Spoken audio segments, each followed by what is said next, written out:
Dans cette formation de découverte sur les UV, nous allons travailler généralement avec du polygone et nous allons travailler avec des projections de textures 2D. On va commencer avec certains utilitaires sur un objet basique, c'est-à-dire une sphère. Lorsque mon pointeur est dans le viewer, j'appuie sur C, Create Geometry Sphere. Je valide avec Enter. Si je vais dans l'espace objet, cette sphère peut être en polygone mesh ou en arms. Globalement, toute notre formation à ce stade va être basée sur des objets polygone mesh, constitués donc de primitives. Les primitives, c'est donc les faces, vous avez les segments, et vous avez les points aux extrémités de chaque segment et qui peuvent être pris en compte pour la distribution des textures. Dans certains cas, cela peut poser un problème lorsque le point est au sommet et pourrait être pris en compte pour distribuer les textures, alors que si je mets en mode ce qu'on appelle les vertices, on peut remarquer que le point qui était le point central a plusieurs vertex et donc en cas de distribution de textures automatique sera capable de distribuer les textures correctement malgré qu'elles ont un point de soudage commun. On va voir ça par la pratique en utilisant un utilitaire qui permet de placer directement une texture et surtout de les visualiser. C'est ce qu'on appelle l'UV Quick Shade.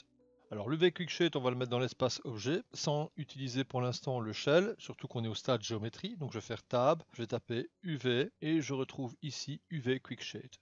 J'active et on voit automatiquement une projection. La projection sur la sphère se fait par rapport à l'axe Y que l'on voit ici. Vous pouvez choisir les projections sur différents axes et modifier éventuellement la taille de cette projection. La texture utilisée est une texture de référence, mélangeant les chiffres, des lettres, et ce par rapport à un damier en nuances de gris. Le chemin de la texture utilisée se trouve en phase de texture map. Si je vais dans texture map, je peux choisir une autre texture. Je vous ai mis deux textures en exemple. Cette texture utilise une représentation de cercles et de lignes formant des carrés au centre. Il existe une texture plus petite et une qui utilise le même concept de représentation beaucoup plus grande. Ces deux images sont en JPEG, elles suffisent amplement pour contrôler un placement UVW. Dans Houdini, on va donc charger une des deux textures de référence. Pour pouvoir les distinguer, vous pouvez faire bouton droite Show Image. On va prendre par exemple la plus petite et nous utilisons maintenant notre image pour mieux comprendre la projection. On va mettre la projection Axis par défaut, bouton du milieu de la souris avec CTRL et on retrouve la projection sur l'axe Y. Maintenant que nous avons une image de référence, on va pouvoir utiliser par exemple l'outil UV Project. Tab, UV Project. J'active UV Project. Lorsque vous utilisez UV Project, il va utiliser par défaut la texture qui était assignée avec l'UV Quick Shade, mais il va proposer d'autres types de projections. Les types de projections sont ici. En phase de projection, vous avez orthographique. Pour voir les types de projections dans votre vue, sélectionnez votre outil, vérifiez que vous êtes bien en mode Show Handle et vous voyez maintenant que la projection orthographique est en fait une projection planare. Dès que vous avez cette icône, vous pouvez ajuster la projection planare en manipulant les poignées proposées par défaut qui sont tout simplement les poignées de position. En appuyant sur R, vous aurez les poignées de rotation et en appuyant sur E, vous aurez les poignées de scale. Je remets toutes les valeurs de transformation à 0 et je vais choisir la projection polar.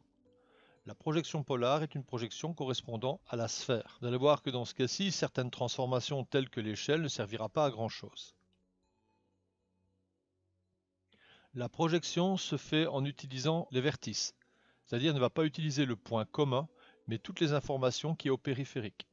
En effet, si je demande d'afficher maintenant les vertices, en cliquant sur cette icône, nous les voyons tous qui sont autour du point commun. Si je demande d'afficher le point et que j'enlève l'affichage des vertices, on voit que ici j'ai le point 0 et ici autour je retrouve une autre numérotation des points. Si je demande le groupe type utilisant les points, la texture va créer quelques perturbations sur ma géométrie. Pour éviter ces soucis avec un placement automatisé UV Project et un objet de base, prendre une distribution de la texture en mode vertice.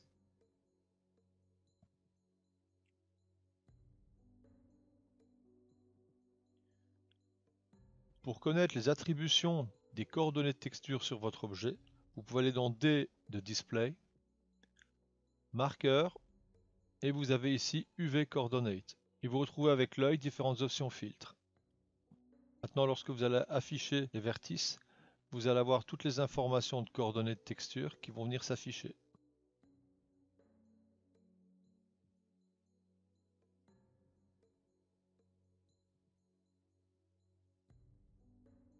Maintenant, une petite application avec un cylindre utilisant l'UV Project et l'UV QuickShade. Création du cylindre, c'est de Create Tube. On va dans l'espace Objet. Vous avez ici l'option End Cap pour avoir les deux couvercles. Le tube est bien en mode polygone. Et maintenant, au sein de Géométrie, donc Tab, UV QuickShade. J'affiche l'UV QuickShade. Je vais choisir ma texture de référence. Et maintenant, je vais cliquer sur UV Project. Le fait de cliquer sur UV Project, il vous propose la sélection vertice. Je vais basculer en mode sélection primitive. Je vais prendre cette primitive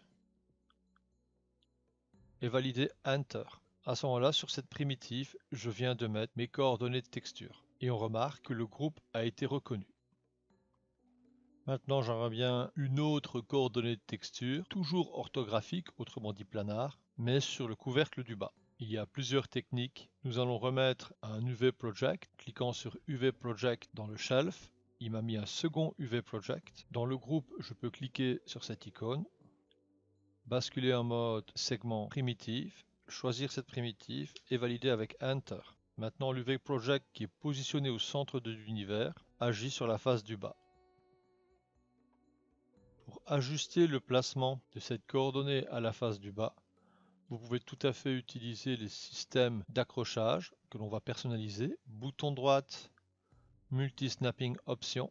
On va augmenter la priorité pour la primitive. On choisit, on prend et on va sur la primitive. Automatiquement, il est aligné sur la primitive. Maintenant, l'autre technique, on a UV Project 1, UV Project 2 pour le couvercle du haut et le couvercle du bas.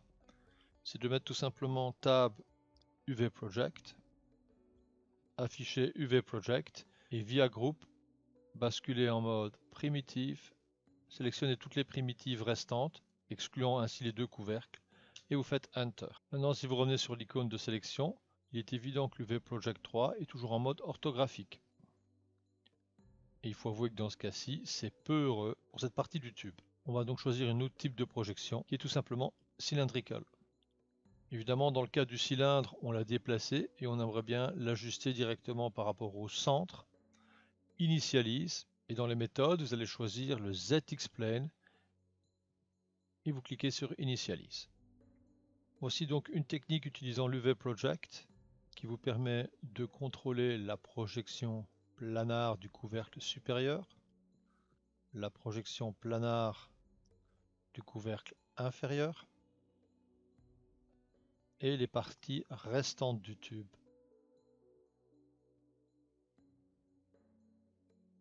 Dans la vidéo suivante, on va voir comment on peut afficher les projections UVW.